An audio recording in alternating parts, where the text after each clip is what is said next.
Кратењето на првата лига од 12 на 10 екипи и спаѓањето на дури 3 екипи ја две да играат бар за опснок во елитата го раздвижува трансфер пазарот во македонскиот фудбал. Прволигаште носат засилување со цел да бидат конкурентни следната сезона во остварувањето на своите цели. Екипата на Арсиме, која за прв пат ќе игра во елитата, представи уште едно странско засилување. Се работи за Амер Дрлевик од Босна и Херцеговина, 30 годишник кој што настапуваше во минатото за Славија, Офак, Олимпик и Горазде.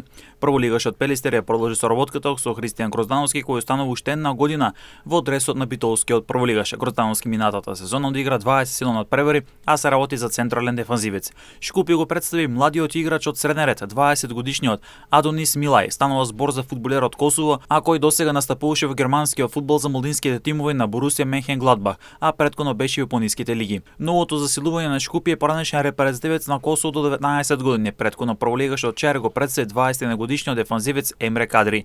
Никол Чешарковски не ја продолжува соработката со Вардар. 30 годишниот прелепченет е слободен и кариерата ќе ја продолжи во нова средина. Се работи за искусен фудбалер кој низ својата кариера покрај за Вардар настапуваше и за Воска Спорт, Работнички, Бреера, Струмица, Прилепска победа 11 октомври. Со Вардар го освои купот на Македонија минатата сезона, а во првата лига има одиграно 215 надпревари.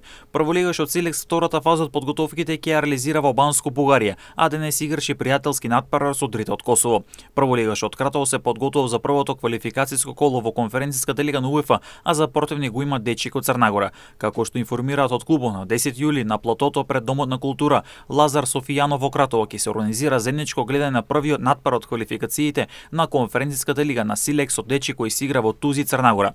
Надпреварот ќе започне во 20 часот, сите симпатизери верните кратери ќе се соберат половина час порано пред Домот на култура и заеднички ќе го следат надпреварот кој го игра Силекс во Црнагора.